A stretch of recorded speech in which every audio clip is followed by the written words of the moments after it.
That's why I feel Video Express AI 2.0 is great for beginners. Hi, today, I'm going to show you how to make videos with Video Express 2.0. This is a beginner's tutorial. I am going to show you how easy it is to make your first video using Video Express 2.0, no experience needed. If you don't already have Video Express 2.0, there is a link in the description to purchase your plan. I am using the All Access plan. Disclaimer: I am new to video creations. The hardest part for me was getting my prompts right. That's why I feel Video Express AI 2.0 is great for beginners. You get an unlimited number of attempts to get it right.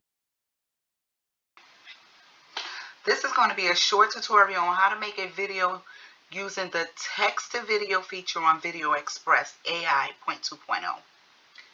This is a very easy feature to use.